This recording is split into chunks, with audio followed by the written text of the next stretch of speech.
Welcome to Long Live Alternative Parties podcast. Today, friends, we have another exciting guest on our podcast like we tend to. Our guest is from the great state of Michigan, and she's running an exciting alternative party campaign. So first, please tell us your first and last name. Lydia Christensen. Great. And what political party do you represent? I represent the Libertarian Party of Michigan. Excellent. And what race are you running for? And I'm running for the U.S. Senate. Awesome. We look forward to talking to you about that. If you could please give us a brief background about yourself, a brief biographical sketch. Sure. My name is Lydia Christensen. I'm a Kiowa Sioux Native American. I grew up in the foster care system in Wisconsin. I attended college in Wisconsin. And then I moved back to the Upper Peninsula of Michigan after I got the equivalent of two software engineering degrees, one in computer science and one in computer programming. I spent a long time learning about the intricacies of technology, and I've based a lot of my campaign on the intricacies between AI technology and our rights, our constitutional rights. And there's a very, very strong sense of we're actually protecting our individual digital perceptions of free speech through this campaign. I'm really excited to get into the details about all of the campaign's ambitions and what we're doing to make sure that for the first time, the Libertarian Party wins a U.S. Senate seat. Yes, that would be awesome. So what school and what city in Wisconsin did you go to? I went to UW Oshkosh. Before I went to UW Oshkosh, I went to Fox Valley Technical College, and then I transferred from Fox Valley Technical College to the UW system to get my degree, to get computer science educated. And from there, I was intending to go for my master's degree in computer science, but I decided that I was going to take a break from schooling and run for office because we need to defend our constitutional republic. Great, great. I went to college at the University of Wisconsin-Stevens Point. Oh, cool. Hello. Yep, so Wisconsin is a great state to be in. Yeah, there was, it was quite an experience. I did a little bit in music. I dabbled a little bit in art. I dabbled a little bit in creative expressioning and video editing and all of the skills that you need to create content. And but the majority of my college experience was learning programming, computer science, and the technicalities behind that. Great, great. So since you mentioned that you want a libertarian to win a Senate seat, what made you choose this office over all the other offices you could have ran for? I decided to run for the U.S. Senate specifically because of no taxation without representation. Essentially, we have in the House of Representatives Sarah McBride, who is a transgender person running for in the House of Representatives, but we do not have a transgender American in the Senate, and so I'm running for the Senate to fill that gap in representation. Oh, great. Okay. So you want the transgender community to have a representative so that because they're taxed, they get a say on the taxation. Well, yeah, it's that. That's kind of like the broad thing, but that means that we get a say in the laws that are governing us in America right now today, and we are seeing an absolute erosion of our civil rights.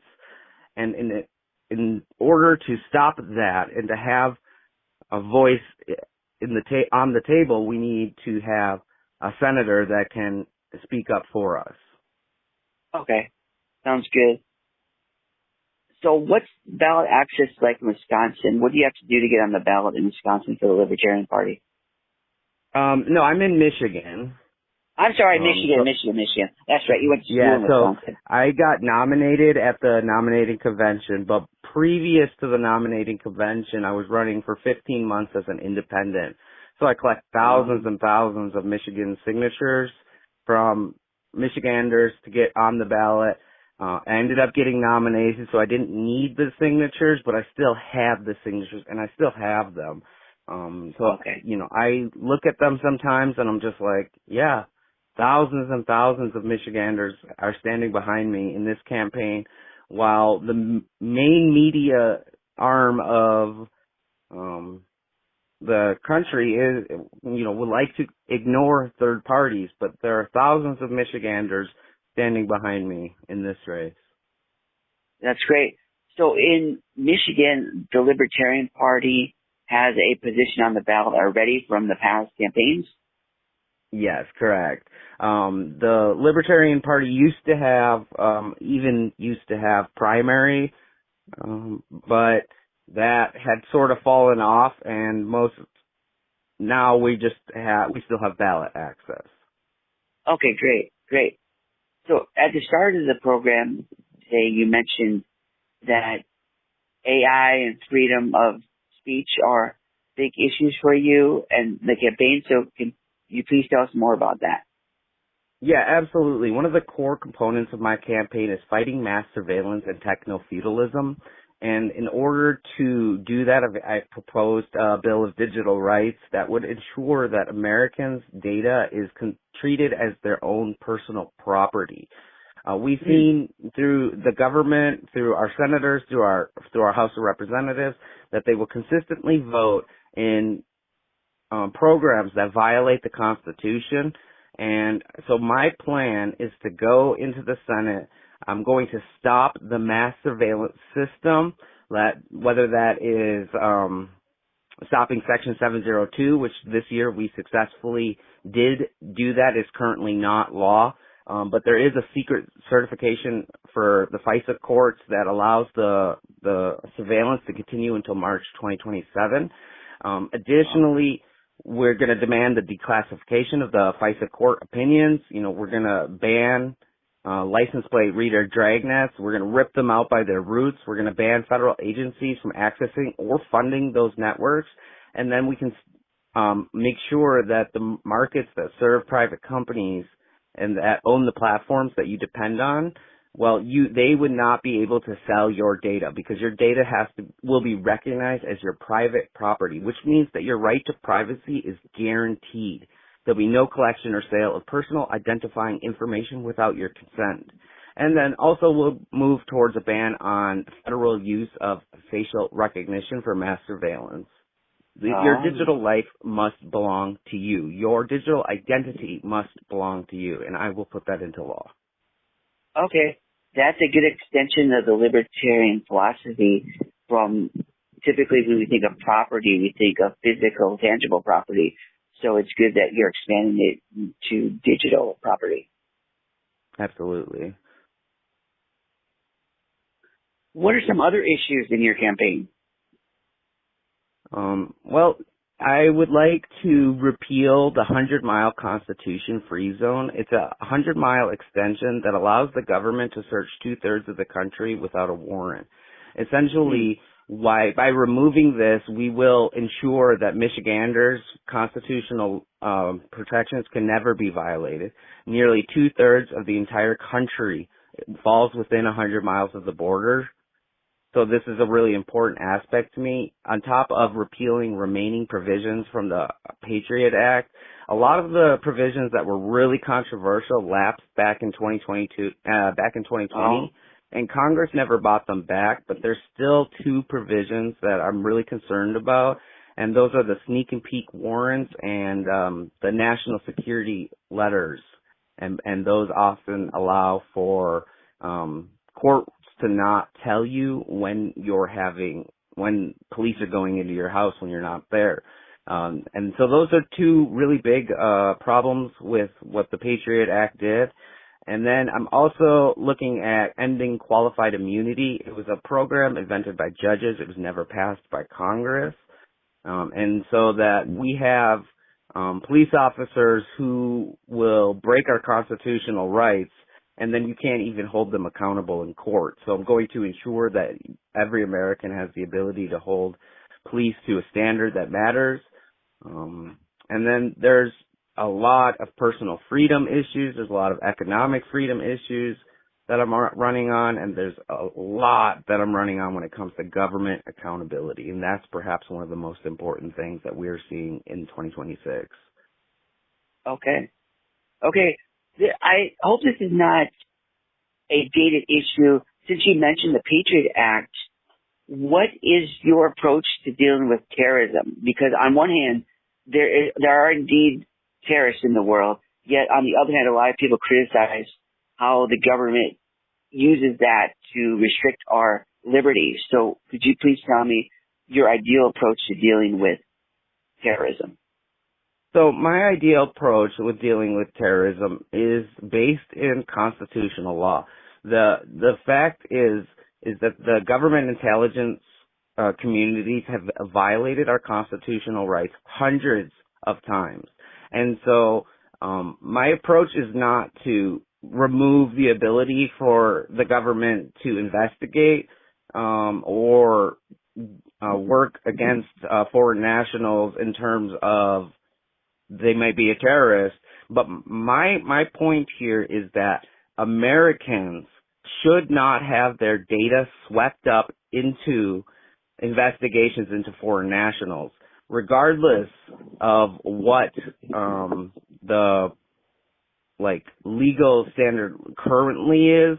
They are using this FISA 702 certification to sidestep the Fourth Amendment of the Constitution, and that is a serious and grievous error on the fact. I do not have a problem with us doing what is needed to protect Americans, but what we cannot do is allow the FBI to consistently violate the Constitution of the United States in order to sweep Americans' data up into these investigations and surveil them without a warrant. Another thing that they're doing is that they are using corporations' access to your personal data they've collected it, and they'll go around the Constitution and buy that data instead of having to get a warrant. And so I will close that loophole as well. And then we'll still be able to fight terrorists and still be able to ensure that America's homeland is safe, but we're also ensuring that every single American feels safe and secure in their liberty. That sounds like a sensible and balanced approach to the issue. Yeah, absolutely. One big issue that is facing our country today is immigration, and as a U.S. Senator, that's going to be something you'll have to think about and contend with. So what is your approach to immigration? Well, my immigration approach is very libertarian. I want to abolish ICE. I want to end concentration camps, and I want to ensure due process for all immigrants that are facing removal from the United States of America. I also would like to push for a permanent solution for dreamers. Those are people who were brought to the United States as children. They grew up as in the U.S. They have businesses here. They contribute to our taxes. They create a very strong income source for the American economy. And so I would like to push for a solution to protect them from deportation, protect them, to offer them a pathway to citizenship. And like I said, I would like to abolish ICE. The problem with ICE right now is that ICE is violating constitutional rights, doing door-to-door raids. The ICE budget has exploded out of more than even our militaries receive. And they're consistently adding more and more money to that. So the funding mechanism has to be shut down. We cannot keep funding of agency that violates our constitutional rights.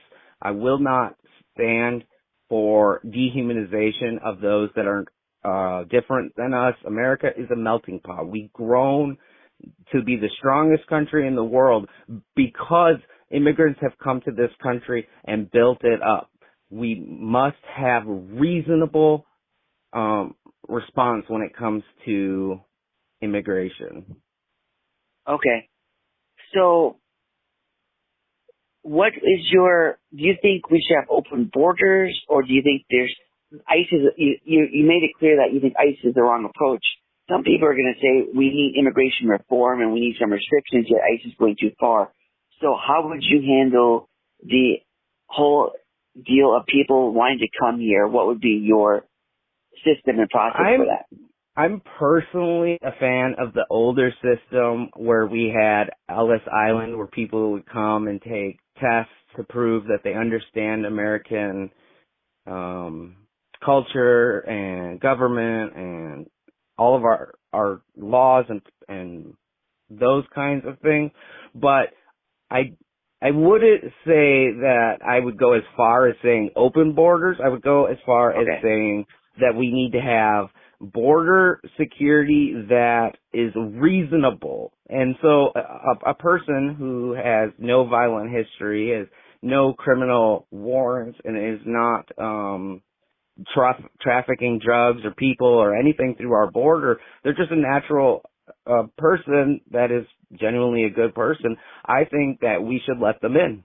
And at that point, we would still stop them and check them at the border. And if they're, have a reason for coming here and they're not a criminal or pushing against with drugs or smuggling or those kinds of things, I don't think that the government has any reason to be detaining and separating people from their families and refusing entry. We need a system that is beneficial and checks people and then lets people in. And sort of like the freedom of movement that libertarians really love.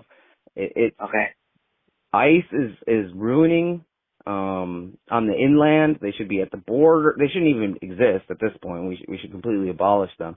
And we've had programs in the past like INS that did work towards making sure that our borders are safe. So I still stand for safe borders, but I do think that the border it shouldn't be this huge politically tangible thing where we can't let any immigrants in.